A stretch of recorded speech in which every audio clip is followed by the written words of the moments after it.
Pour terminer dans le menu liste, je vous propose donc un dernier tutoriel à cet effet.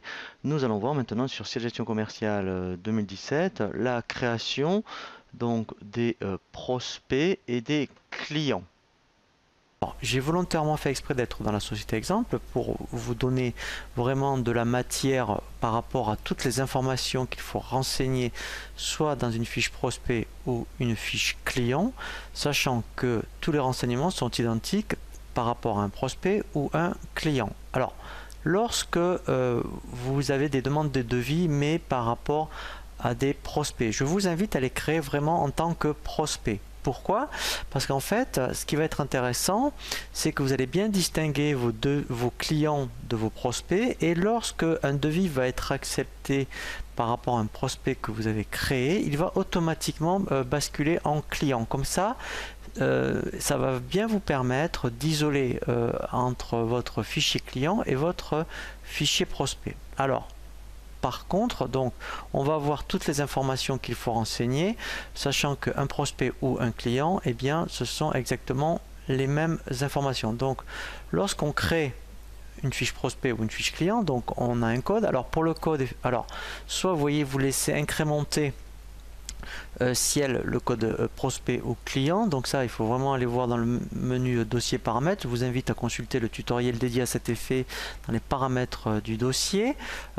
Sinon, vous pouvez avoir la main sur le code.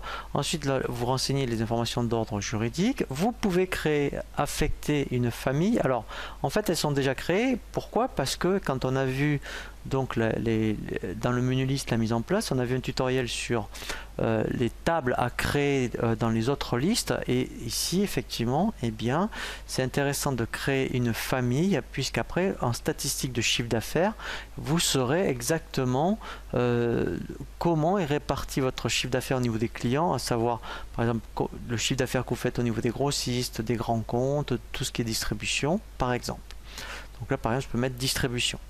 Donc là, c'est des informations d'ordre administratif. Donc c'est important de mettre l'email, puisque après, si vous mettez le mail ici, vous pourrez envoyer directement vos devis par mail. L'onglet complément. Donc là, très important, c'est pour la TVA. Donc il faut vraiment bien l'indiquer, puisque ça va agir sur les comptes de TVA qui va les chercher par défaut. Quand, admettons, et bien ici, en fonction de votre client ou de votre prospect, s'il est en local, c'est-à-dire national, CE ou hors CE. Donc là, après, au niveau de la TVA, ça se fait tout seul. Ensuite, très important, c'est d'affecter le mode de règlement.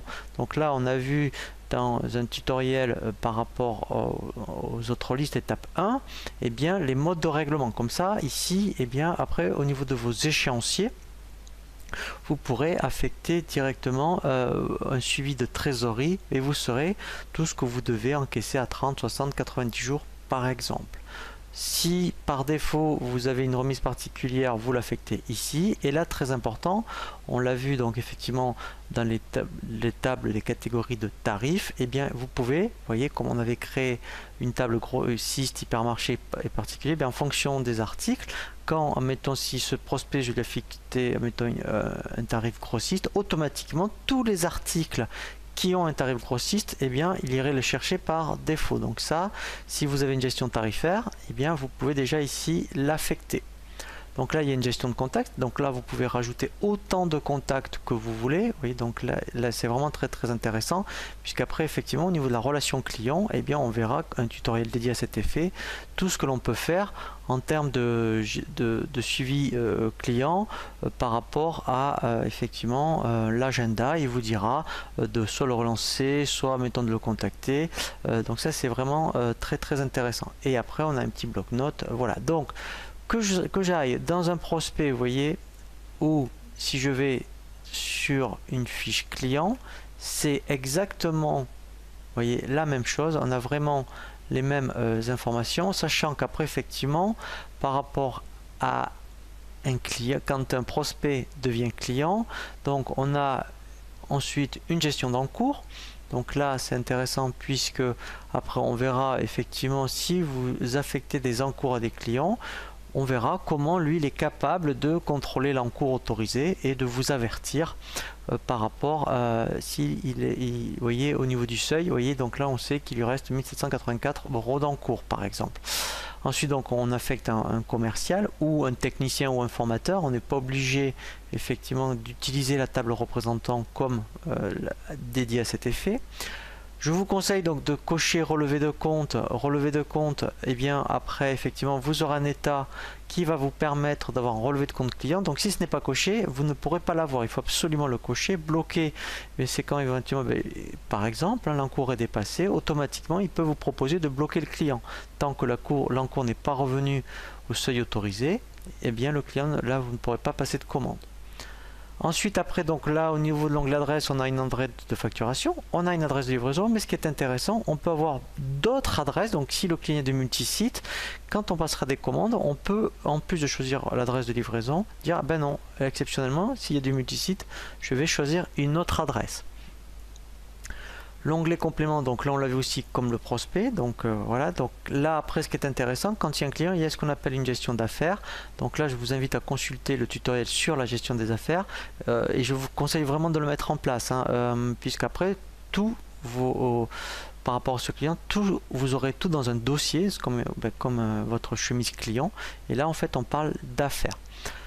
Ensuite effectivement on peut choisir le nombre d'exemplaires par rapport aux factures.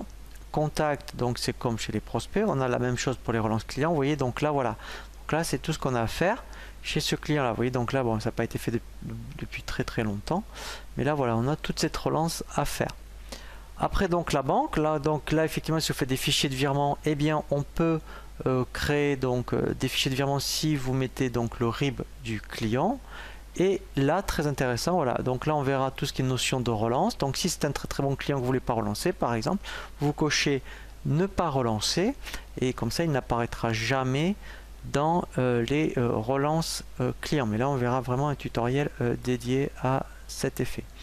Et ensuite effectivement, maintenant depuis une fiche client, on peut faire pas mal de choses. On peut donc avoir l'historique des pièces, vous voyez, donc là avec ce client on sait tout ce qu'on a fait, voilà.